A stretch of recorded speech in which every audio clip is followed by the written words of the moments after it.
Vande Mataram network चंद देख रहे हैं आप। आपके साथ मैं हूं ऋतु तिवारी पोखरियाल। आप बुलेटिन की शुरुआत करें उससे पहले आपको सीधी तस्वीर दिखाते हैं यूपी विधानसभा की कार्यवाही की। गौरवान्वित था। हर सनातन धर्मावलंबी की आंखों में आंसू थे, हर्ष के, गौरव के, और अपनी कई पीढ़ियों को वह इस आयोजन में प्रत्यक्ष या अप्रत्यक्ष रूप से उसके साथ सहभागी बनकर के अपनी पीढ़ियों के प्रति कृतज्ञता ज्ञापित भी कर रहा था और तर्पण भी अर्पित कर रहा था।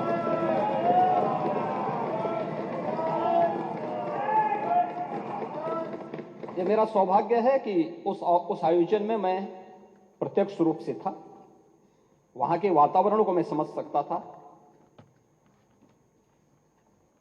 25 करोड़ की उत्तर प्रदेश की आबादी और 140 करोड़ का हमारा देश, कमोवेश हर प्रदेश का प्रतिनिधित्व था, नेतृत्व वर्ग था। आदरणीय प्रधानमंत्री जी की उपस्थिति थी, पूज्य संतों के, आचार्यों की और समाज के हर तबके की उपस्थिति वहां पर मौजूद थी। अद्भुत वातावरण था, ऊर्जा से भरपूर था।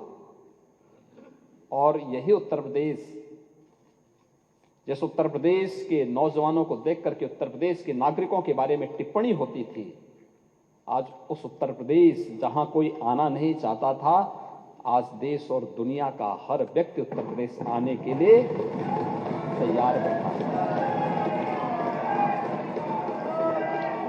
ये घटनाएं कैसे परिवर्तित करती हैं, और इसीलिए जब मैं इस सदन में मिला पहले दिन, जिस दिन दलीय नेताओं की बैठक थी, तो हर सदस्य के चेहरे पर एक आत्मसंतोष का भाव था।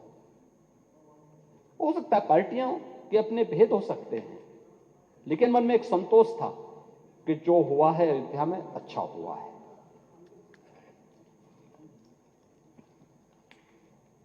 और हर व्यक्ति के मन में एक भाव था कि नहीं, अयोध्या हम सबको चलना चाहिए। यह अद्भुत, अलौकिक, अविस्मरणीय क्षण था।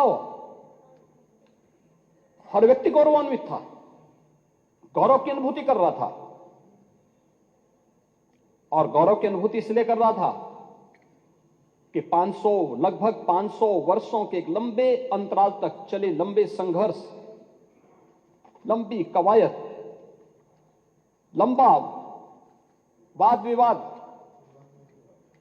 सर्वानुमति के साथ उसका समाधान का रास्ता निकला और पूरे देश की जनभावनाओं के अनुरूप आज रामलला के भव्य मंदिर के निर्माण का मार्ग प्रशस्त न केवल हुआ है, बल्कि रामलला वहां प्रत्यक्ष रूप से विराजमान भी हुए और सबकी उपस्थिति। दुनिया के अंदर पहली घटना थी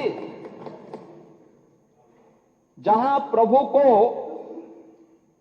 अपने स्वयं के अस्तित्व के लिए स्वयं प्रमाण जुटाने पड़े थे, स्वयं प्रमाण जुटाने पड़े थे। लेकिन राम की मर्यादा हमें धैर्य की प्रेरणा देती है। उस धैर्य के साथ जो 500 वर्षों के एक लंबे अंतराल को सनातन हिंदू धर्मावलंबियों ने व्यतीत किया, ये वह धैर्य उस प्रसन्नता के रूप में, दीपोत्सव के रूप में, आतिशबाजी के रूप में 22 जनवरी को पूरे हिंदुस्तान के अंदर और दुनिया के अंदर जहां कहीं भी हम देख रहे थे, हर ओर से एक ही आवाज आ रही थी। यह अद्भुत क्षण था। और हमें प्रसन्नता इस बात की थी, हम अंतःकरण से प्रसन्नता इस बात की थी कि प्रभु तो विराजमान हुए हैं, उनके भव्य और दिव्य प्रतिमा की प्राण प्रतिष्ठा का कार्यक्रम संपन्न हुआ है, भारत के गौरव की प्राण प्रतिष्ठा का कार्यक्रम संपन्न हुआ है। लेकिन प्रसन्नता इस बात की भी थी कि हमने वचन निभाया और मंदिर वहीं बनाया।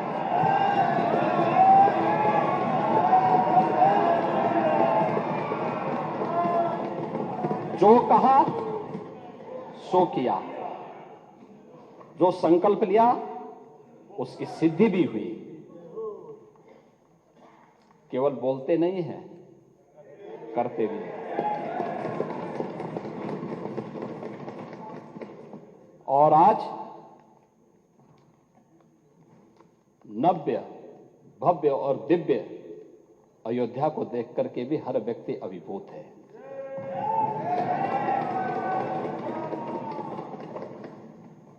महोदय, कार्य बहुत पहले हो जाना चाहिए था।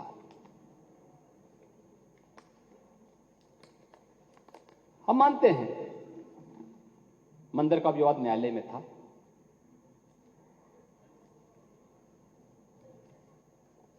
लेकिन वहां की सड़कों को तो चौड़ा किया जा सकता था ना,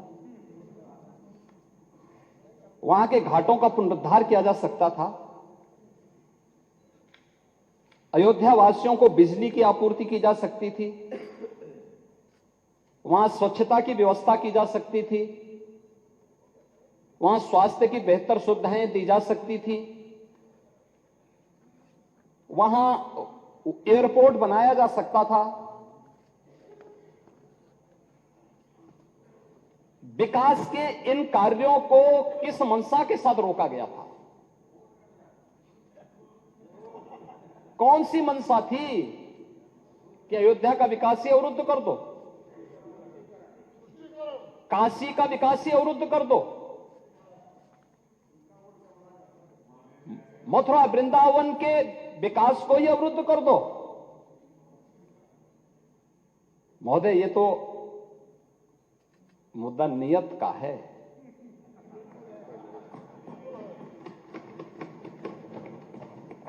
हमारी आस्था थी और नीति भी साफ थी और नियत भी बहुत स्पष्ट थी।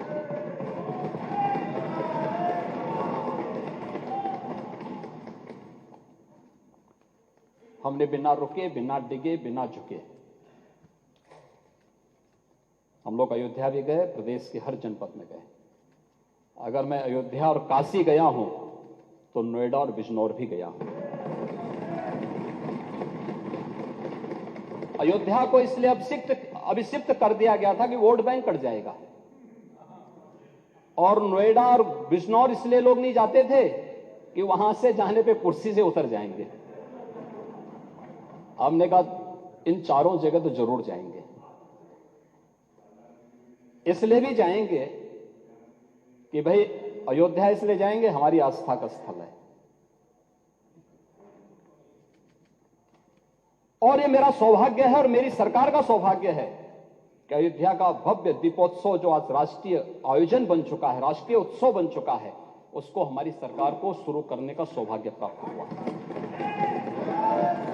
हम लोगों ने शुरू किया। आज वो एक नित नए प्रतिमान स्थापित कर रहा है। अयोध्या को उसकी एक पहचान दिलाई गई। अयोध्या भी हम लोग गए, कोई संकोच नहीं किया। लोग बोलते थे कि मामला, हमने कहा विवाद एक स्थल विशेष का होगा, न्यायालय में सुनवाई हो रही है, लेकिन अयोध्या का विकास और वहां की जनता को, वहां आने वाले श्रद्धालुओं को आप वंचित कैसे कर सकते हैं सुविधाओं से? हम लोग गए। नोएडा और बिजनौर के भी बारे में मुझे बताया गया कि मुख्यमंत्री नहीं जाते। मैंने कहा क्यों? कहा कि मुख्यमंत्री उतर जाते हैं। तो मैंने कहा जो कल होना है वो आज हो जाए, अच्छा है, लेकिन मैं जाऊंगा जरूर। मैं दोनों जगह भी गया। जब व्यक्ति स्वयं शाश्वत नहीं है तो फिर कुर्सी किसकी शाश्वत रहेगी? वो जरूर जाए, लेकिन जाऊंगा जरूर, क्योंकि नोएडा भी उत्तर प्रदेश का पार्ट है और बिजनौर भी उत्तर प्रदेश का पार्ट है। मैं जरूर जाऊंगा। लेकिन हम लोगों ने कोई भेद नहीं किया। लेकिन महोदय, अयोध्या नगरी को प्रतिबंधों और कर्फ्यू के दायरे में जरूर लाया गया था पिछली सरकारों के समय। सदियों तक अयोध्या कुत्सित मंशा के लिए अभिषिक्त थी, एक सुनियोजित तिरस्कार भी झेलती रही। लोक आस्था और जनभावनाओं के साथ ऐसा खिलवाड़ संभवतः दूसरी जगह देखने को नहीं मिला होगा। अयोध्या के साथ अन्याय हुआ, और महोदय जब मैं अन्याय की बात करता हूं तो हमें 5000 वर्ष पुरानी बात भी याद आने लगती है। उस समय पांडवों के साथ भी अन्याय हुआ था, और उस समय कृष्ण गए थे कौरवों के पास। उन्होंने भी कहा था बस दे दो केवल 5 ग्राम, रखो अपनी धरती तमाम,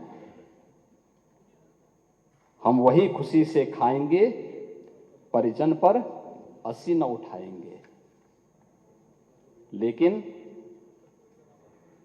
दुर्योधन वह भी दे न सका, आशीष समाज की ले न सका। यहां तक कि उसने भी भगवान श्री कृष्ण को बंधक बनाने का कुत्सित प्रयास किया। उल्टे हरि को बांधने चला, जो था साध्य साधने चला। यही तो हुआ था। यही तो हुआ था अयोध्या के साथ, और यही हुआ काशी के साथ, और यही हुआ था मथुरा के साथ भी। हमने यही तो कहा, उस समय 5 गांव मांगे थे। भाई भगवान कृष्ण ने तो पहले कहा, जब वो समझौता कराने के लिए गए थे, महाभारत का युद्ध टालने के लिए गए थे, कि भी देना हो तो आधा दो, लेकिन इसमें भी यदि बाधा है तो दे दो केवल 5 ग्राम। लेकिन वो 5 गांव, लेकिन यहां तो इस समाज सैकड़ों वर्षों से यहां की आस्था केवल 3 के लिए बात कर रही है। 3 के लिए।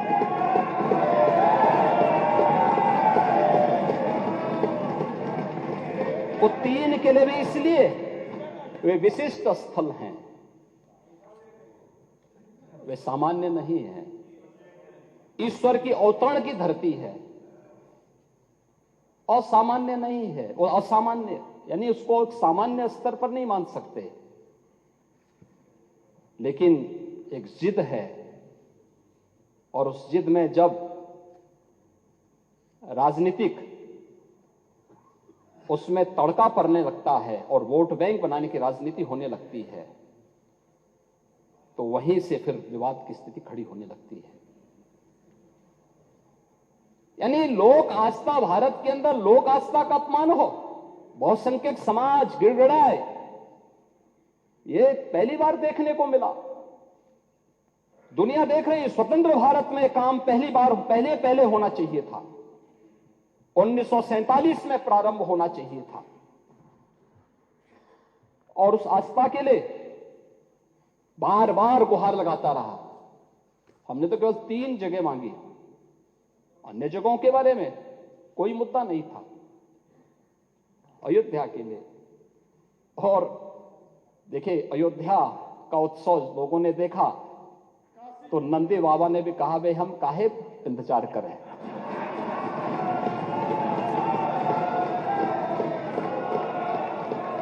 उन्होंने भी इंतजार किए बगैर रात्रि में बैरिकेड तोड़वा डाले, और हमारे कृष्ण कन्हैया कहां मानने वाले हैं।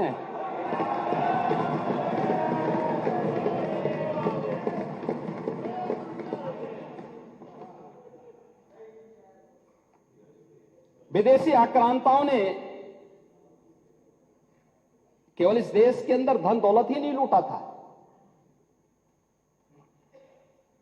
इस देश की आस्था को भी रौंदने का काम किया था। दुर्भाग्य है, आजादी के बाद उन विदेशी आक्रांताओं को महिमामंडित करने के कुत्सित प्रयास हुए, अपने वोट बैंक के लिए, अपने वोट बैंक के लिए। भारत का हर नागरिक, मुझे बहुत अच्छा लगा, मैंने एक दिन सुप्रीम कोर्ट की एक अधिवक्ता, संभवतः मैं उसका नाम जान नहीं पा रहा हूं, लेकिन कुछ संभवतः कोई सुबई खान है, उन्होंने, उनका एक वक्तव्य मैं सुन रहा था और बहुत अच्छा वक्तव्य बना। उन्होंने कहा देखिए हम सब सनातन धर्मावलंबी हैं, हाँ मेरा मजहब इस्लाम हो सकता है और मेरी उपासना विधि है, मेरा मजहब है, लेकिन जन्म से हम सनातनी भारतीय हैं।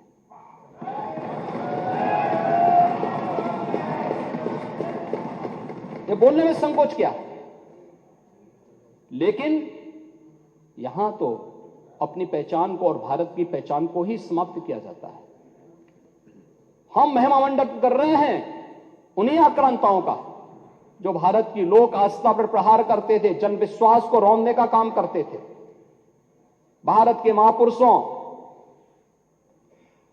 भारत के वीर सेनानियों, भारत के आराध्य देवों को अपमानित करते थे, जिनके खिलाफ हमारे वीर सेनानी लड़े थे, महापुरुष लड़े थे। आज उन महापुरुषों को सम्मानित करने की बजाय हम उन आक्रांताओं को महिमामंडन करें, यह देश अब स्वीकार करने को तैयार नहीं है, कतई स्वीकार नहीं होगा। और तब भी दुर्योधन ने कहा था सुच्याग्रम नेव दास्यामी बिना युद्धेन केशव, यानी सुई की नोक के बराबर भी जमीन नहीं दूंगा मैं, एक कृष्ण युद्ध के बगैर नहीं दूंगा। तो महाभारत का युद्ध तो होना ही होना था। क्या हुआ, पूरा कौरव पक्ष से ही स्वाहा हो गया, समाप्त।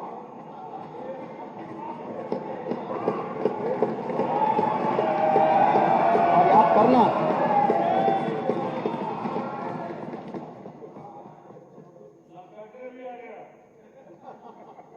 लाक्षागृह का तो अपना इतिहास है, लाक्षागृह का तो इतिहास है। पांडवों को संरक्षण देने वाला लाक्षागृह है। वहां के सारे प्रमाण इस बात को प्रदर्शित करते हैं और न्यायालय के इस फैसले का सम्मान होना चाहिए। महोदय, आज सदियों की प्रतीक्षा अयोध्या में दूर हुई। आज अयोध्या में इंटरनेशनल एयरपोर्ट है। 14 से 15 फ्लाइट अयोध्या से देश के अंदर अलग अलग स्थानों पर जा रही है। ये अयोध्या में प्रारंभ हुआ है। जो अयोध्या को पहले छूना नहीं चाहते थे, आज अयोध्या इंटरनेशनल एयरपोर्ट देने वाला देश का एक प्रमुख राज्य और देश के 4 इंटरनेशनल एयरपोर्ट के साथ उत्तर प्रदेश अपने 9 एयरपोर्ट को क्रियाशील कर चुका है और 10 और को हम क्रियाशील करने जा रहे हैं। अयोध्या में माता सबरी के नाम पर रसोई घर भी प्रारंभ हो गया है। क्या माता सबरी के अनुयायी पीडीए के हिस्से हैं या नहीं है? रेल बसेरा भी अयोध्या में बन गया है और ये निषाद राज के नाम पर बन गया है। क्या निषाद राज के अनुयायी पीडीए के पार्ट हैं या नहीं हैं? प्राचीन कुंडों का पुनरुद्धार हो रहा है। भरत कुंड, राम की मर्यादा, परिवार की मर्यादा, क्या परिवार की मर्यादा है? यहां तो पीडीए, हमारे डिप्टी सीएम ने कहा, पीडीए का मतलब है परिवार डेवलपमेंट अथॉरिटी।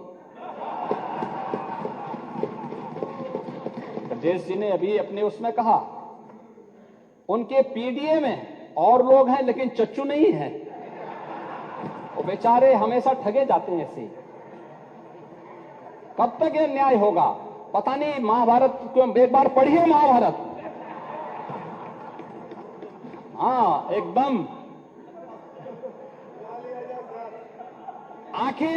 आखिर परिवार के 3 सदस्यों के नाम थे, चच्चू के नाम क्यों नहीं था?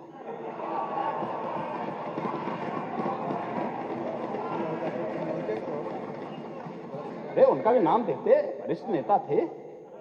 बेचारा रगड़ते रगड़ते अपने को जो है पीडीए में है ही नहीं। इसीलिए कह रहे हैं ना कि उन्होंने चाचू को ही भुला गए, परिवार के, यानी इस प्रकार से उन्होंने विस्मृत कर दिया कि साइडलाइन में थे ही नहीं, कैमरे के फोकस में नहीं थे, अब रेड कारपेट पे नहीं चल पाए। इसीलिए हम कह रहे हैं ना कि चच्चू को ही भूल गए और बेचारे चच्चू देखते रह जा रहे हैं कि ठगे गए एक बार फिर। अब ये तो अगर प्रभु राम को ये लोग मानते तो चच्चों के साथ अन्याय नहीं करते, रामायण से सीखते, रामायण में सीखते, या फिर कम से कम महाभारत से ही सीख जाइए। और आप तो वैसे भी कभी कभी आपके बयान आते रहते हैं, लेकिन आप फिर भी बोलते हैं, आप आस्था के बारे में जरूर बोलते हैं। आप देखो अध्यक्ष महोदय, एक महोदय, कैमरे में क्यों नहीं थे? कैमरे के फोकस से बाहर क्यों थे? साइडलाइन क्यों थे? उसको भी माननीय बता नेता दो। विपक्ष, प्लीज प्लीज, आप जब बोल रहे थे कोई भी नहीं बोला ना, आपसे रिक्वेस्ट है, प्लीज प्लीज बीच में। महोदय, आज अयोध्या की पौराणिकता के साथ साथ वैदिक रामायण सिटी के रूप में तो अयोध्या का विकास हो ही रहा है, लेकिन भौतिक विकास की एक भव्य और दिव्य अयोध्या हम सबको मिल रही है। 31,000 करोड़ रुपए से अधिक के प्रोजेक्ट वर्तमान में अयोध्या में और अयोध्या से जुड़े हुए अन्य इंफ्रास्ट्रक्चर पर खर्च या तो हो चुके हैं या हो रहे हैं। और इसमें धर्मपथ, श्री राम पथ, भक्ति पथ, जन्मभूमि पथ, इन सब का निर्माण कार्य हो चुका है। आज आप जाइए ना, सिंगल लेन की जो सड़कें थी और वो 4 लेन की हो गई। वहां पे गुप्तार घाट, वहां पे राम घाट, नया घाट एक नए स्वरूप में आ गया। गुप्तार घाट आज कोई जाके देखेगा ना, कितना दिव्य स्थल बन चुका है। राम जी की पेड़ी, सत्र के पहले पानी वहीं सड़ता था। आज हरिद्वार की हरि जी की पेड़ी की तरह दर्शन देखना हो तो अयोध्या जी में राम जी की पेड़ी में, जहां दीपोत्सव का भव्य आयोजन होता है, वहां यह उत्सव भी देखने को मिलता है। भरत कुंड, सूरज कुंड, ब्रह्म कुंड, ये सभी कुछ आज अयोध्या में है। मल्टी लेवल पार्किंग, एक नहीं 6 मल्टी लेवल पार्किंग वहां काम कर रही है। रेल बसेरे बन रहे हैं। नई अयोध्या को बसाने के लिए एक टाउनशिप की नई स्कीम वहां पे आ रही है। हर राज्य को स्टेट गेस्ट हाउस बनाने के लिए भारत के सनातन धर्म से जुड़े हुए हर पंथ और संप्रदाय को अपने अपने संप्रदाय से संबंधित धर्मशाला निर्माण के लिए भी जमीन आवंटन की कार्रवाई अयोध्या धाम में हो रही है। एक नई अयोध्या का दर्शन अयोध्या में। और अयोध्या 22 जनवरी को ऐसे ही लग रही थी जैसे तुलसीदास जी ने कहा कि अवधपुरी प्रभु आवत जानी, भई सकल शोभा के खाने। अयोधपुरी ऐसी चमक रही थी, यानी ऐसे लग रही थी, शोभायमान थी, पूरी तरह शोभायमान थी। महोदय, अयोध्या में मात्र एक मंदिर नहीं था, भारत का एक राष्ट्र मंदिर की पुनर्प्रतिष्ठा का कार्यक्रम संपन्न हुआ है। भारत के गौरव की पुनर्प्रतिष्ठा का कार्यक्रम संपन्न हुआ है। भारत के लोक आस्था का सम्मान हुआ है और भारत का जन विश्वास और भी सुदृढ़ हुआ है। भारत की लोकतांत्रिक व्यवस्था पर लोगों का विश्वास मजबूत हुआ है, सुदृढ़ हुआ है। भारत की सनातन आस्था गौरवान्वित हुई है। सचमुच उन सभी पूर्वजों के प्रति तर्पण अर्पण करने का भी एक अवसर था, जिन्होंने अपने आप को इस पूरे आंदोलन के प्रति होम किया था। 3 लाख से अधिक हिंदू शहीद हुआ था अयोध्या के लिए। ये लड़ाई संतों के स्तर पर, राजाओं के स्तर पर, वीरों और वीरांगनाओं के स्तर पर, निहंगों के स्तर पर, हर स्तर पर ये लड़ाई लड़ी गई थी। और 1984 के बाद राष्ट्रीय स्वयंसेवक संघ के नेतृत्व में, पूज्य संतों और विश्व हिंदू परिषद के नेतृत्व में जो लड़ाई लड़ी गई, उसकी परिणति थी कि अंत में 2019 में माननीय उच्चतम न्यायालय के एक सर्वानुमत फैसले के बाद एक निष्कर्ष पर पहुंचा गया और आज भव्य मंदिर का निर्माण वहां पर इस रूप में हम सबको देखने को मिला है। और हम सब सौभाग्यशाली हैं कि 500 वर्षों के इस लंबे अंतराल की वर्तमान पीढ़ी सौभाग्यशाली है जो अवधपुरी में प्रभु के इस भव्य और दिव्य नव्य मंदिर के निर्माण कार्य को उसका साक्षी बनी है। महोदय, 16 दिन में 36 लाख से अधिक श्रद्धालुओं ने अयोध्या धाम में दर्शन किया है। 36 लाख से अधिक। व्यवस्था ऐसी कि कोई पूरब से, कोई पश्चिम से। कल अरुणाचल प्रदेश के माननीय मुख्यमंत्री, वहां का पूरा कैबिनेट, वहां की पूरी विधानसभा अयोध्या धाम में दर्शन करने के लिए आई थी। आज फिजी के, कल नेपाल के लोग गए, नेपाल के माननीय सांसद गण गए थे। आज फिजी और कल सूरीनाम के राष्ट्र प्रमुख वहां जा रहे हैं। अन्य तमाम बड़े बड़े डेलीगेशन अयोध्या धाम में आ रहे हैं, दर्शन करने के लिए आ रहे हैं। और आज जो कोई अयोध्यापुरी में अब आ रहा है, बरबस उनके मुंह से तुलसीदास जी की पंक्तियां निकल पड़ी हैं कि अवधपुरी अति रुचिर बनाई। अब हर व्यक्ति इस बात को कहने के लिए मजबूर है, नहीं तो हमारे विपक्ष के मित्रों ने क्या कर दिया था अयोध्या में। उन्होंने अयोध्या को किस रूप में बना दिया था। अयोध्या गलियों में गोलियों की तड़तड़ाहट होती थी, परिक्रमा में बैन प्रतिबंधित, परिक्रमाएं प्रतिबंधित होती थी, कर्फ्यू लगता था। अयोध्या आने के लिए देश के अंदर राम नामी गमछा अगर किसी ने ओढ़ा हुआ है, उसको गिरफ्तार करके बंद कर दिया जाता था।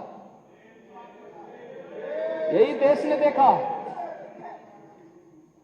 1990 से लेकर के लगातार एक लंबी लड़ाई जिस स्तर पर लड़ी गई, और आज उसका परिणाम हम सबके सामने है कि आज अयोध्या में हम इस बात के लिए आश्वस्त कर सकते हैं, अब ये भव्य और दिव्य नव्य अयोध्या जिस रूप में आई है, ये हर भारतवासी को तो अपनी ओर आकर्षित करेगी, हर सनातन धर्मावलंबी को आकर्षित करेगी ही। देश के टूरिस्ट डेस्टिनेशन का, दुनिया का सबसे बड़ा केंद्र और दुनिया की सांस्कृतिक राजधानी बनने की ओर अग्रसर होगा। अयोध्यापुरी को उस रूप में विकसित करने की एक नई तैयारी सरकार के द्वारा प्रारंभ की गई है, और उस ओर महामहिम राज्यपाल जी ने ध्यान आकर्षित भी किया है। हम इस बात के लिए कह सकते हैं, अब अयोध्या में कोई परिक्रमा में प्रतिबंध नहीं लगा सकता, क्योंकि पंचकोसी, 14 कोसी और 84 कोसी परिक्रमा को हम बहुत भव्य स्वरूप देने जा रहे हैं।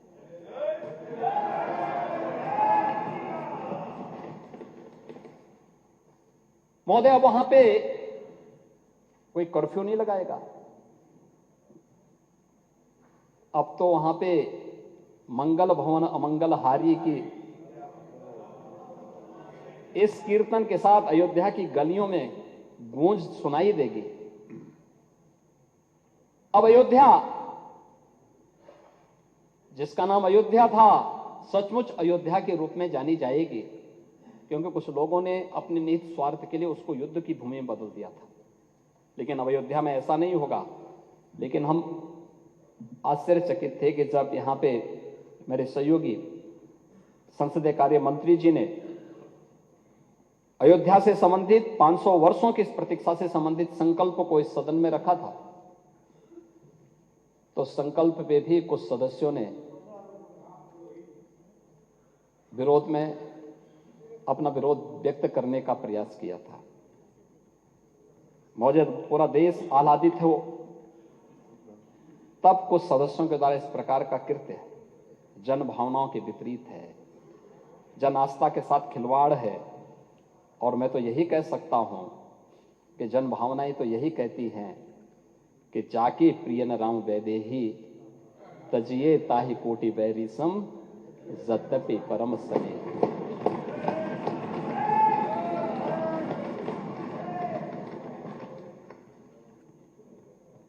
तब कर्फ्यू का सन्नाटा था, आज अयोध्या मंगल भवन अमंगलहारी की ध्वनि से गुंजायमान हो रही है। तब की सरकार ने अयोध्या की उपेक्षा की थी, और आज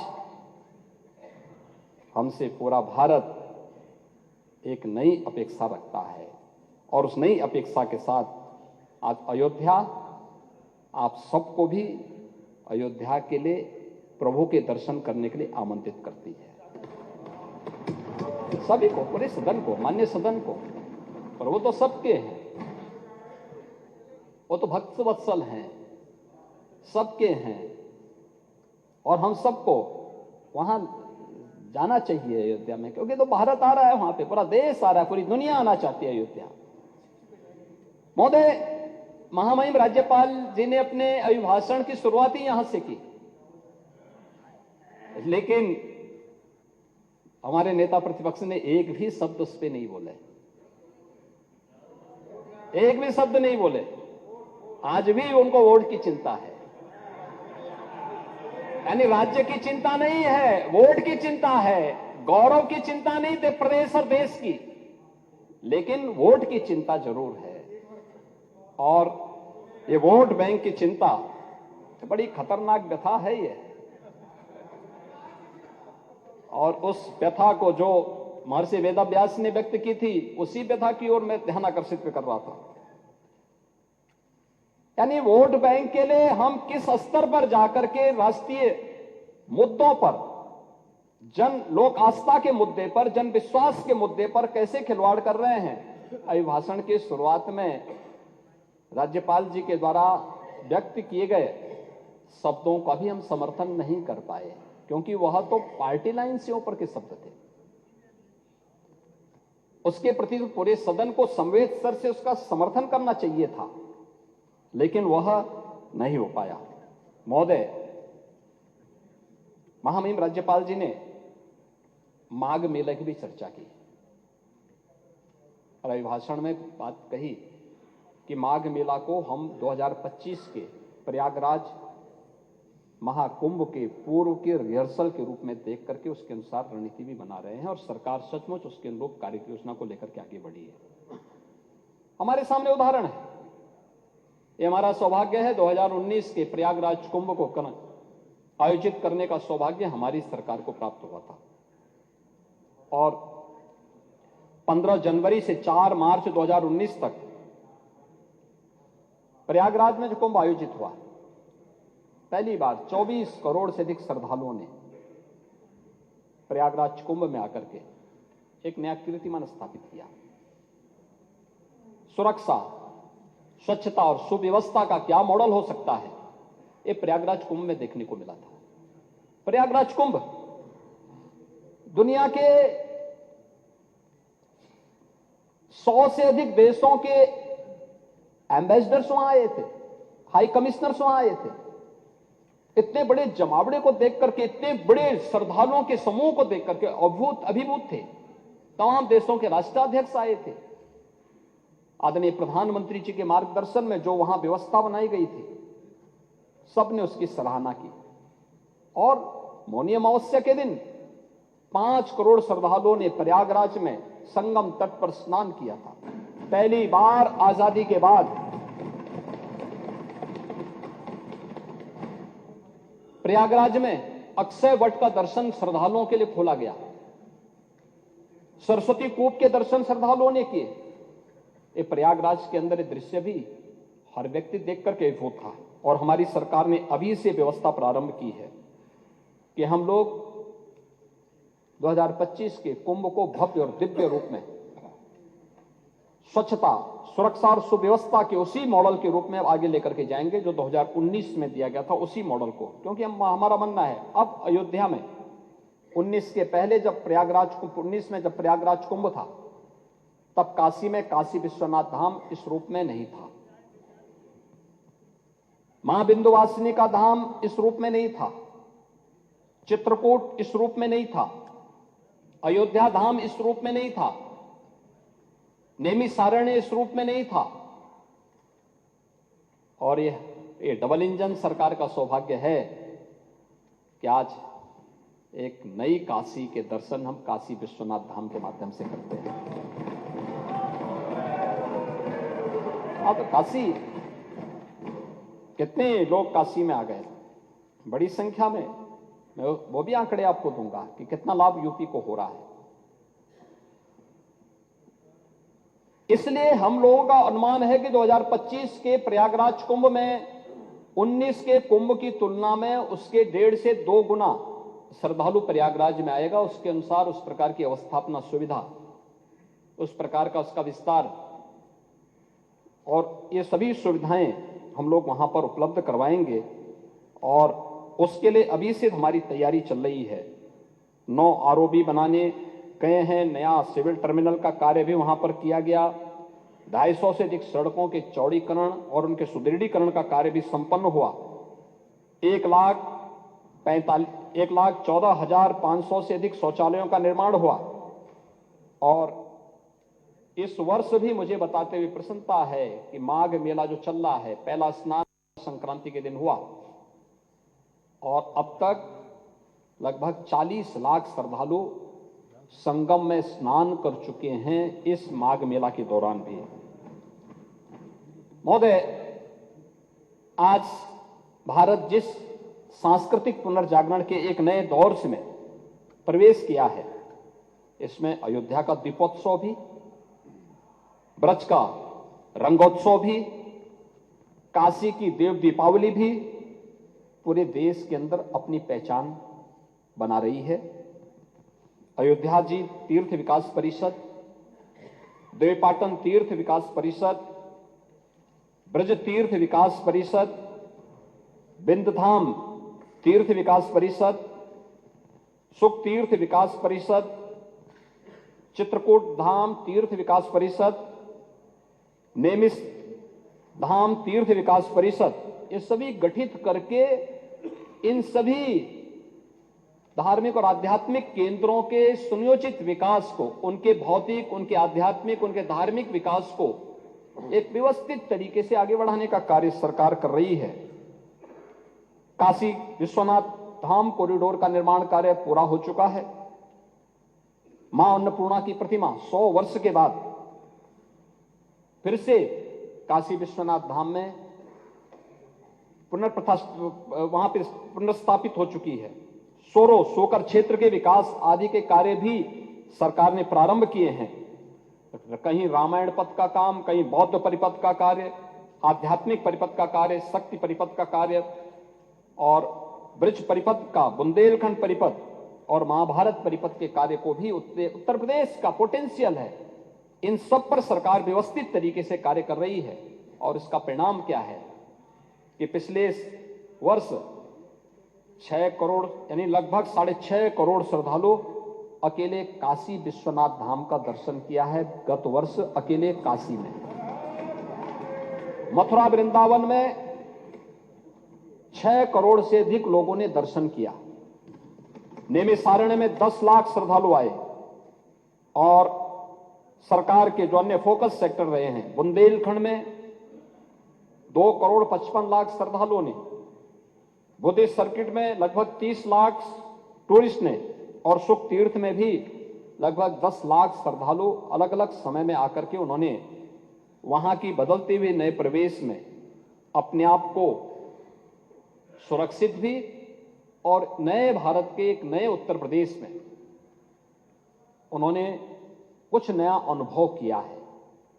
हम बुंदेलखंड के जो किले हैं, उत्तर प्रदेश के जितने ऐतिहासिक पृष्ठभूमि से जुड़े हुए ऐसे स्थल हैं, इन सब के भी व्यवस्थित विकास को लेकर के सरकार कार्य कर रही है और बहुत शीघ्र इनको भी हम लोग टूरिस्ट के, हेरिटेज टूरिज्म के एक नए डेस्टिनेशन के रूप में विकसित करने की कार्रवाई को तेजी के साथ आगे बढ़ाने जा रहे हैं। और इसी का परिणाम है, सरकार के द्वारा, डबल इंजन सरकार के द्वारा किए गए प्रयास का परिणाम है कि आज 17 के पहले जो उत्तर प्रदेश टूरिज्म में देश के अंदर कहीं नहीं था, आज वह नंबर 1 पर है। उत्तर प्रदेश नंबर 1 पर देश के अंदर।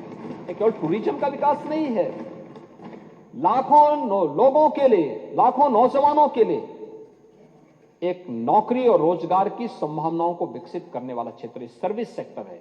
इसमें अलग अलग लोगों को तमाम प्रकार की नौकरियां और रोजगार के अवसर भी उपलब्ध हो रहे हैं।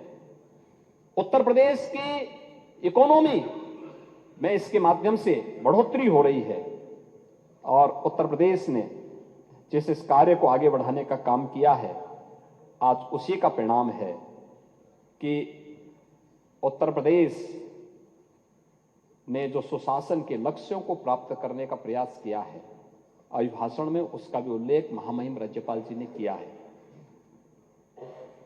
महोदय, वर्तमान में जो डबल इंजन की सरकार कार्य कर रही है, स्वाभाविक रूप से स्पीड भी डबल होगी और परिणाम भी उसके डबल से अधिक देखने को मिल रहे हैं। और खास तौर पर हम लोगों ने इस चीज को देखा है कि आज जब हम अमृत काल में उसके परिणामों को देख रहे हैं तो वो सब हमको अभिभूत करते हैं। प्रधानमंत्री मोदी जी ने आजादी के अमृत महोत्सव के मुख्य समारोह को संबोधित करते हुए देशवासियों से पंच प्रण के संकल्प के साथ आगे बढ़ने की बात की। इन पंच प्रण को किस रूप में हम लोग जमीनी धरातल पर उतारने का काम कर रहे हैं, आज चाहे वह डिजिटल इंडिया के माध्यम से सुशासन के लक्ष्यों को प्राप्त करने की दिशा में जो प्रयास प्रारंभ किए गए हैं, उसे प्राप्त करने के लिए जो सुधार, टेक्नोलॉजी का उपयोग, शासन की कार्य पद्धति में ट्रांसपेरेंसी और जो सरकार के स्तर पर डायलॉग प्रारंभ किया गया है, इसमें हमने प्रदेश में मुख्यमंत्री कमांड सेंटर और सीएम डैशबोर्ड की स्थापना के माध्यम से प्रदेश की हर एक जनपद को होने वाले हर कार्य की, हर गतिविधि की एक सतत निगरानी करने के लिए, उसकी मॉनिटरिंग के लिए हम लोगों ने इस कार्य को प्रारंभ किया है। और उसी का परिणाम है कि संपूर्ण समाधान दिवस, थाना दिवस, सीएम हेल्पलाइन और आईजीआरएस पोर्टल के जो हमारे प्लेटफॉर्म्स हैं, 4,77,90,000 से अधिक मामले इसमें दर्ज होते हैं और इसमें मेरिट के आधार पर 4,74,00,000 यानी 75 लाख से अधिक मामलों का मेरिट के आधार पर निस्तारण का कार्य भी संपन्न हुआ है। महोदय, उत्तर प्रदेश के सुशासन के लक्ष्यों को प्राप्त करने में प्रदेश की कानून व्यवस्था ने बड़ी भूमिका का निर्वहन किया। इसके लिए प्रदेश को, शासन को पूरे प्रदेश के अंदर सुरक्षा का एक बेहतर वातावरण बनाना पड़ा। जीरो टॉलरेंस की नीति अपनानी पड़ी। हमारी जीरो टॉलरेंस की नीति से बहुत सारे लोगों को थोड़ा बुरा लगता है, क्योंकि जिन लोगों की आदतें खराब थी तो उन लोगों को कानून के रास्ते पर लाने में थोड़ा कठिनाई तो ही होगी, तो उनकी चिड़चिड़ाहट कभी देखने को मिलती है। लेकिन इसके लिए हमने पुलिस में भी रिफॉर्म किए, भर्ती की प्रक्रिया को आगे बढ़ाया, उनकी ट्रेनिंग को अपग्रेड किया। 7 पुलिस कमिश्नरेट लखनऊ, गौतम बुद्ध नगर, कानपुर, वाराणसी, आगरा, गाजियाबाद और प्रयागराज में इस व्यवस्था को लागू किया। 75 जनपदों में साइबर सेल के थाने स्थापित करने की कार्रवाई को अंतिम रूप दिया। साइबर क्राइम मुख्यालय लखनऊ पर एडवांस साइबर फॉरेंसिक लैब, 18 क्षेत्रीय थानों में बेसिक साइबर फॉरेंसिक लैब और 75 जनपदों में साइबर क्राइम थानों की स्थापना की कार्रवाई को भी हम लोगों ने प्रारंभ किया। और उत्तर प्रदेश फॉरेंसिक इंस्टीट्यूट की स्थापना भी लखनऊ में की है, जिसमें सत्र भी प्रारंभ हो चुका है। उनका फर्स्ट सेशन इसी वर्ष प्रारंभ हुआ है। 1,55,600 से अधिक पुलिस कार्मिकों की भर्ती संपन्न की है, जिनमें से 22,670 केवल महिला कार्मिक हैं। 68,600 से अधिक पदों पर भर्ती की प्रक्रिया वर्तमान में प्रचलित है। और इस दौरान हम लोगों ने पुलिस प्रशिक्षण के केंद्रों की क्षमता को भी लगभग 3 गुना किया है। प्रदेश में 124 नए थाने, 88 नई चौकियां, 7 नए महिला पुलिस थाने, 4 नए आर्थिक अपराध इकाई थाने और 16 नए साइबर क्राइम थाने भी स्थापित किए हैं। एसडीआरएफ का गठन किया, उसकी 3 कंपनियों को क्रियाशील किया।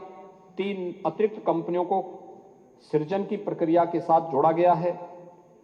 वीरांगना झलकारी बाई महिला पीएसी बटालियन गोरखपुर, वीरांगना अवंती बाई महिला पीएसी बटालियन बदायूं और वीरांगना उदा देवी महिला पीएसी बटालियन लखनऊ की स्थापना की कार्रवाई को आगे बढ़ाया और पहली बार महिला पुलिस कार्मिकों को भी फील्ड की ड्यूटी देने के कार्य प्रारंभ किए गए और महिला बीट पुलिस अधिकारी के रूप में 10,000 से अधिक महिला बीट में उनकी तैनाती की गई।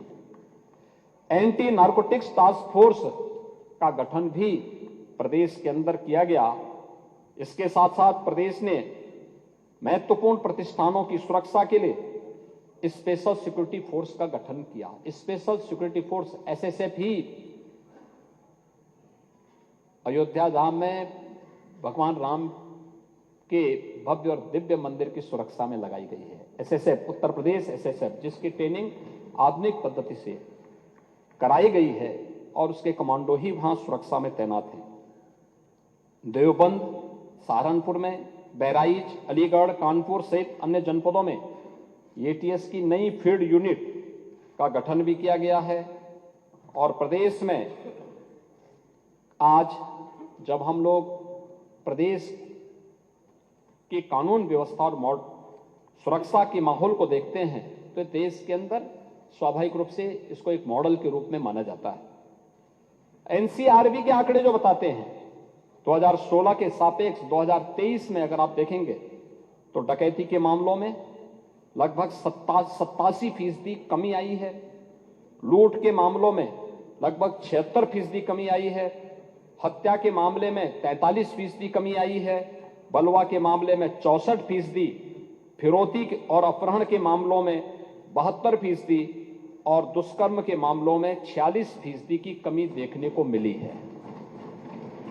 महोदय, ये एनसीआरबी के आंकड़े हैं और ये तब हैं जब किसी भी व्यवस्था को यहां पर कहीं भी पूरी ट्रांसपेरेंसी के साथ में, अगर आप देखेंगे जो हमारे नेता प्रतिपक्ष एक बात को यहां पे कह रहे थे और खास तौर पर उन्होंने एक चीज की यहां पे चर्चा की कि प्रदेश के अंदर रिस्पांस टाइम, यानी ये कह रहे थे कि हमने डायल 100 बनाया, आपने उसका नाम बदल दिया। पूरे देश के अंदर डायल 100 को डायल 112 के रूप में बदला गया है और एक इंटीग्रेटेड कमांड सेंटर के माध्यम से पूरे देश की इस व्यवस्था को संचालित करने की कार्रवाई को आगे बढ़ाया गया है। इसमें 2017 के पहले जो रिस्पांस टाइम था डायल 100 का, वो 25 मिनट 42 सेकंड का था। आज यह 9 मिनट 50 सेकंड का है। महिला पीआरबी में 446 वाहन का आज कार्यरत हैं, स्पेशली कार्यरत हैं। आज 25 लाख कॉल लैंडिंग की सुविधा को बढ़ा करके 60 लाख कॉल की यहां पर की गई है। पूर्व में 60,000 कॉल ट्रैकिंग क्षमता को बढ़ा करके लगभग 1,25,000 की जा रही है और 32,000 जो हमारे पास 4 व्हीलर थे पीआरबी के, उन्हें 4,278 किया जा रहा है और दोपहिया वाहन 1,600 से बढ़ा करके 2,000। टेक्नोलॉजी अपग्रेडेशन और अन्य कार्रवाई को भी प्राथमिकता के आधार पर बढ़ाया गया है। महोदय, महिला संबंधी अपराध के बारे में भी नेता प्रतिपक्ष के द्वारा यहां पर टिप्पणी की गई थी। महिलाओं के बारे में समाजवादी पार्टी का रवैया क्या है, ये तो महामहिम राज्यपाल के भाषण के दौरान के दृश्य को ही हम देख रहे थे। एक महिला राज्यपाल संवैधानिक प्रमुख है और वह भी इतनी वरिष्ठ भाषण कर रही है, लेकिन इनके लोग किस प्रकार की बातें कर रहे थे। यानी लगभग 1 घंटे से अधिक के भाषण में समाजवादी पार्टी का जो व्यवहार था वह महिलाओं के प्रति समाजवादी पार्टी के वास्तविक चरित्र को प्रदर्शित करता है। यानी कितना, किस प्रकार का व्यवहार। पहले तो कम से कम संविधान, बाबा साहब भीमराव अंबेडकर जी के द्वारा बनाए गए संविधान का ही आप सम्मान करते कि संवैधानिक प्रमुख आ रहे हैं। आप सहमत नहीं होंगे, चुपचाप खड़े रहिए, सुनिए मत, कान में कुछ लगा दीजिए अगर आपको बहुत आपत्ति है तो। लेकिन वहां पे किस प्रकार का अभद्र व्यवहार किया जा रहा था, मैं तो भौचक था। लेकिन महिला संबंधी मुद्दे पे जब आप बोल रहे थे तब भी मुझे लगा कि हो सकता है कि कुछ हो। लेकिन मैं कह सकता हूं कि 2017 के पहले प्रदेश के अंदर केवल 14% से कम महिला वर्क फोर्स थी। आज इसकी संख्या 33% से अधिक बढ़ी है प्रदेश के अंदर। प्रदेश के अंदर मिशन शक्ति के नाम पर एक विशेष अभियान हम लोगों ने प्रारंभ किया है, जिसमें महिलाओं की सुरक्षा, उनका सम्मान और उनके स्वावलंबन का कार्यक्रम चल रहा है, और जिसमें नेता कांग्रेस श्रीमती आराधना मिश्रा मोना जी जो कह रही थी, कन्या सुमंगला योजना, मुख्यमंत्री कन्या सुमंगला योजना, 17,82,000 बालिकाएं इससे वर्तमान में आच्छादित हैं।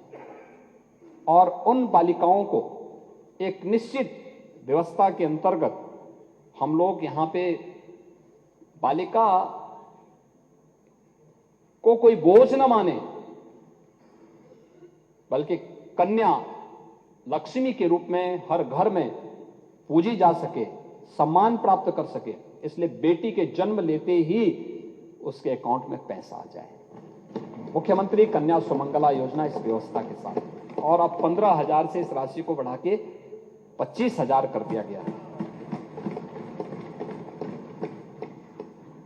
निराश्रित महिला पेंशन योजना, इसमें 31,50,000 से अधिक निराश्रित महिलाओं को पेंशन की सुविधा का लाभ, 1,000 रुपये महीना पेंशन की सुविधा का लाभ दिया जा रहा है। मातृवंदना योजना, 55 लाख माताएं इससे लाभान्वित हुई हैं। प्रदेश में वीसी सखी के रूप में 57,000 ग्राम पंचायतों में इसका गठन किया गया है, और एक बहुत अच्छा मॉडल यूपी ने दिया है कि गांव-गांव में बैंकिंग सुविधा वीसी सखी के माध्यम से कैसे किया जा सकता है। कोरोना कालखंड में यूपी का यह मॉडल भी आज देश के अंदर एक मॉडल के रूप में माना जा रहा है। पुलिस में भर्ती तो आपने देखा ही कि हमने 20% महिलाओं के लिए वहां पे व्यवस्था बनाई है। महिला स्वयंसेवी समूह के माध्यम से लगभग 1 करोड़ महिलाएं वर्तमान में जुड़ करके स्वावलंबन की ओर अग्रसर हो रही है। मुख्यमंत्री सामूहिक विवाह योजना के अंतर्गत 3 लाख से अधिक बेटियों की शादी अब तक संपन्न हो चुकी है, जिसमें 51,000 रुपए हर बेटी को उपलब्ध कराया जा रहा है, शादी के लिए उपलब्ध कराया जा रहा है। महोदय, उत्तर प्रदेश के अंदर पिछले 7 वर्ष के अंदर जो इंफ्रास्ट्रक्चर में भी वृद्धि हुई है, ये थल में भी हुआ है, नभ में भी हुआ है और जल में भी हुआ है। पूर्वांचल एक्सप्रेसवे और बुंदेलखंड एक्सप्रेसवे ये क्रियाशील हो चुकी है। गोरखपुर लिंक एक्सप्रेसवे बहुत शीघ्र बनकर के तैयार होने जा रही है। बलिया लिंक एक्सप्रेसवे पर काम तेजी के साथ आगे बढ़ चुका है। चित्रकूट लिंक एक्सप्रेसवे की कार्रवाई को हम आगे बढ़ा रहे हैं, और प्रयागराज कुंभ के पहले हमारा प्रयास है कि गंगा एक्सप्रेसवे को भी हम चालू कर सकें।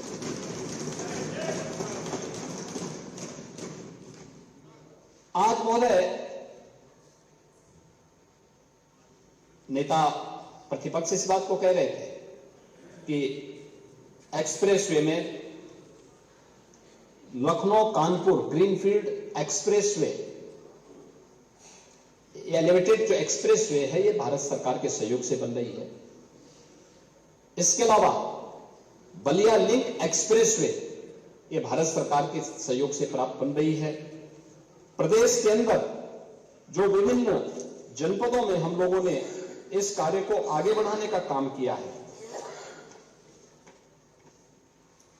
लगभग 4 लेन की 1235 ऐसे प्रोजेक्ट हैं जिसको पिछले 7 वर्ष के अंदर आगे बढ़ाया गया है और जो ये बेहतरीन कनेक्टिविटी प्रदेश के अंदर यहां पर प्रदेश के अंदर संपन्न हुई है। प्रदेश के अंदर एयरपोर्ट 16 डोमेस्टिक और 5 इंटरनेशनल एयरपोर्ट के साथ बहुत शीघ्र उत्तर प्रदेश 21 एयरपोर्ट वाला देश का पहला राज्य बनने जा रहा है। 17 के पहले 2 एयरपोर्ट मामूली यानी चलते थे, लखनऊ और वाराणसी के, ये फुल्ली क्रियाशील थे, शेष आंशिक थे, कभी कभी एक फ्लाइट आ जाती थी। लेकिन आज 9 एयरपोर्ट पूरी तरह क्रियाशील हो चुके हैं, 10 एयरपोर्ट पूरी तरह क्रियाशील हो चुके हैं, 10-11 की स्वीकृति मिल चुकी है, किसी भी दिन हम उनको प्रारंभ करने जा रहे हैं। प्रदेश में आज जो हमारे 10 एयरपोर्ट हैं, इनमें 150 फ्लाइट 75 से अधिक डेस्टिनेशन तक हवाई सेवा उत्तर प्रदेश से प्रदान कर रही हैं और 16-17 की तुलना में हवाई यात्रियों की संख्या में लगभग 100 गुना से अधिक वृद्धि हुई है। प्रदेश के अंदर लैंडलॉक्ड स्टेट है, लेकिन इनलैंड वाटरवे का इस्तेमाल किया गया। यहां की नदियां सदा नीरा नदियां, वर्ष भर इसमें पानी रहता है,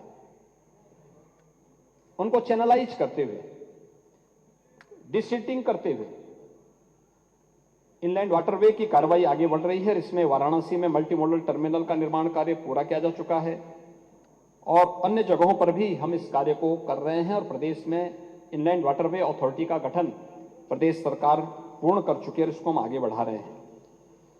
लखनऊ हरदोई के बीच में 1000 एकड़ क्षेत्रफल में से अधिक क्षेत्रफल में एक पीएम मेगा टेक्सटाइल पार्क के गठन के निर्माण की कार्रवाई को हम तेजी के साथ आगे बढ़ा रहे हैं और ये प्रदेश के अंदर इंफ्रास्ट्रक्चर के लिए आज देश का सबसे बड़ा रेल नेटवर्क हमारे पास है। डेडिकेटेड फ्रेट कॉरिडोर देश के अंदर सर्वाधिक लाभ उत्तर प्रदेश को प्राप्त होने जा रहा है।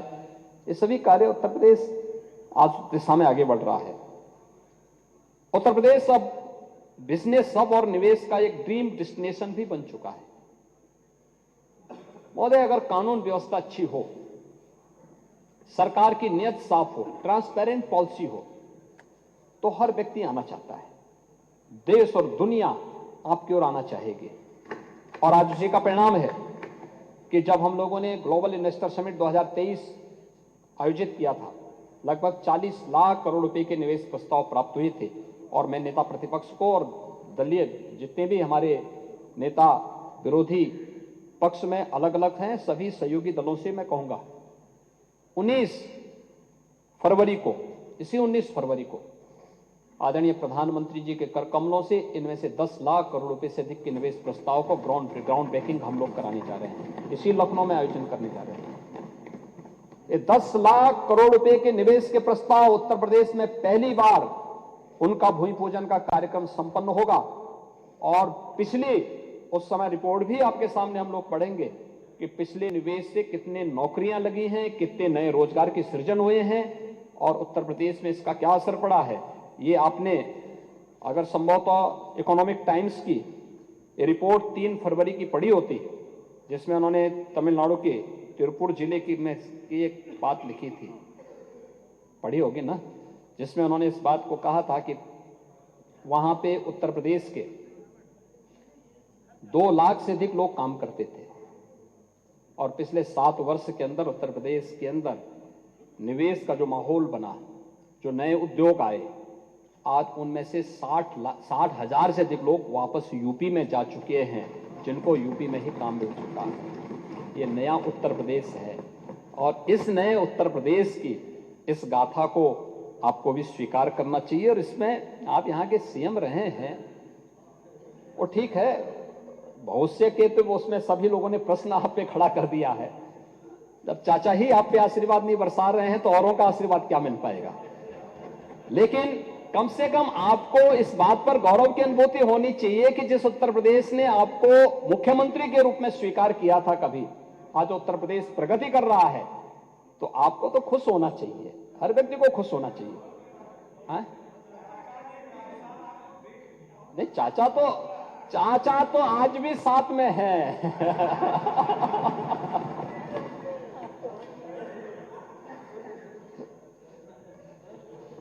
तो चाचा तो हाँ, महोदय ये इसलिए हुआ क्योंकि हमने एक कानून व्यवस्था का बेहतर माहौल दिया। ईज ऑफ डूइंग बिजनेस, निवेश मित्र पोर्टल और सिंगल विंडो सिस्टम के साथ साथ जो प्रदेश की इन्वेस्टमेंट फ्रेंडली पॉलिसीज थी, उसका परिणाम है कि आज हर निवेशक उत्तर प्रदेश के अंदर आना चाहता है, जिसमें हर एक व्यक्ति की जवाबदेही भी है और हमारी नीतियों में पारदर्शिता भी है। इसका परिणाम है कि उत्तर प्रदेश में हर व्यक्ति आना चाहता है। महोदय, ऊर्जा के क्षेत्र में भी उत्तर प्रदेश के अंदर जो कार्य हुआ है, नेता प्रतिपक्ष बार बार इस पे उंगली उठाते हैं, लेकिन 16-17 में कुल विद्युत का उत्पादन जो था 5,600 मेगावाट था और वर्तमान में हम लोग 8,688 मेगावाट विद्युत का उत्पादन उत्तर प्रदेश के अंदर कर रहे हैं और इस वर्ष के अंत तक यह हम 12,800 तक इस उत्पादन क्षमता को बढ़ाने का काम करेंगे। विद्युतीकरण 1947 से लेकर के 17 तक 1,28,000 मजदूरों तक विद्युत पहुंच पाई थी और 2017 से 2023-24 तक इन लगभग 7 वर्ष में हम लोगों ने 2,49,818 मजदूरों तक विद्युत की यानी विद्युतीकरण के कार्य को संपन्न किया है। 100% सैचुरेशन के लक्ष्य को हमने प्राप्त किया है। 12 से 17 के बीच में केवल 8,44,000 विद्युत कनेक्शन दिए गए। 17 से अब तक 1,65,00,000 विद्युत के कनेक्शन उपलब्ध करवाए गए, यानी 20 गुना है। समाजवादी पार्टी के कालखंड से 20 गुना अधिक दिया गया। 2017 के पहले विद्युत का कोई अता पता नहीं था, लेकिन 2017 के बाद ग्रामीण क्षेत्र में 18 घंटे, तहसील मुख्यालयों में 21 से 22 घंटे और जनपद मुख्यालयों में 23 से 24 घंटे की विद्युत की आपूर्ति हम लोग अनवरत कर रहे हैं। 17 के पहले प्रदेश में 288 मेगावाट सोलर ऊर्जा केवल बन पाती थी, उसका प्रोडक्शन होता था। वर्तमान में यह लगभग 2600 मेगावाट हो गई है, यानी केवल सोलर एनर्जी के क्षेत्र में हमने 10 गुना से अधिक वृद्धि की है। और मुझे बताते हुए प्रसन्नता है, अयोध्या और काशी को सोलर सिटी के रूप में विकसित किया जा रहा है। बुंदेलखंड एक्सप्रेसवे को सोलर एक्सप्रेसवे के रूप में विकसित करने की कार्रवाई हमारी चल रही है और अभी अयोध्या में 10 किलोमीटर लंबे मार्ग को सोलर स्ट्रीट लाइट से प्रकाशित करने का काम भी सरकार ने किया है। महोदय, अन्नदाता किसानों के बारे में भी सरकार ने अपने कार्यक्रम को तेजी के साथ आगे बढ़ाया और ये सरकार तो अन्नदाता किसानों के लिए समर्पित रही है। हमारी सरकार की पिछली सरकार जब मार्च 17 में आई तो पहले कैबिनेट में हम लोगों ने प्रदेश के अंदर 86 लाख लघु और सीमांत किसानों के 36,000 करोड़ रुपए के ऋण माफी के कार्यक्रम से ही शुरुआत की थी। किसानों के लिए पिछले 10 वर्ष में डबल इंजन सरकार ने मोदी जी के नेतृत्व में और पिछले 7 वर्ष में यूपी के अंदर हमारी सरकार ने जो कार्य किया, लगभग 23 लाख हेक्टेयर लैंड को तो प्रधानमंत्री कृषि सिंचाई योजना के माध्यम से अतिरिक्त सिंचाई की क्षमता उपलब्ध करवाई। प्रदेश के अंदर हम लोगों ने प्रधानमंत्री किसान सम्मान निधि के माध्यम से किसानों को 2,62,00,000 किसान इसे सीधे सीधे लाभान्वित हुए हैं और कृषि विकास दर को अगर आप देखेंगे तो 2016-17 की तुलना में 16-17 में जो कृषि विकास की दर थी 6.6 थी, आज 22-23 में वो बढ़कर के 18.2% पहुंची है, लगभग 3 गुना बढ़ी है। ये उत्तर प्रदेश की वर्तमान स्थिति, जो सरकार के द्वारा थोड़ा भी प्रोत्साहन दिया गया, उसके परिणाम सामने आए हैं। और इस चालू पेराई सत्र में हम लोगों ने अन्नदाता किसानों का सम्मान बढ़ाते हुए गन्ना मूल्य भी बढ़ाया है। 350 रुपये से 370 रुपये प्रति क्विंटल किया है। गन्ने की अगेती जो प्रजाति है उसके नाम पर, और 20 रुपये प्रति क्विंटल के हिसाब से उसको बढ़ाने का काम किया है। 16-17 में जो गन्ने का क्षेत्रफल था, जो मात्र 20 लाख हेक्टेयर था, आज 23-24 में वो बढ़ करके लगभग 29.66 लाख हेक्टेयर बढ़ा है। यानी सरकार ने अनुकूल माहौल दिया तो उसमें बढ़ोतरी हुई। गन्ने का उत्पादन आज 1486 लाख टन से बढ़कर के 2492 लाख टन यहां पे हो चुका है। और प्रदेश के अंदर इसी प्रकार से अगर आप देखेंगे गन्ना मूल्य के भुगतान को लेकर के 1995 से लेकर के 2017 तक, महोदय 1995 से 2017 तक 22 वर्ष में 2,13,000 करोड़ रुपए का गन्ना मूल्य का भुगतान हुआ था। 2,13,000 करोड़ रुपए का। और जनवरी 24 तक हमारी सरकार आने के बाद हम लोगों ने अब तक 2,33,793 करोड़ रुपए का गन्ना मूल्य का भुगतान किया है। यानी 22 वर्ष। तो यूपी विधानसभा से सीएम योगी आदित्यनाथ को आप सुन रहे हैं, जहां पर तमाम मुद्दों पर उन्होंने बातचीत की है।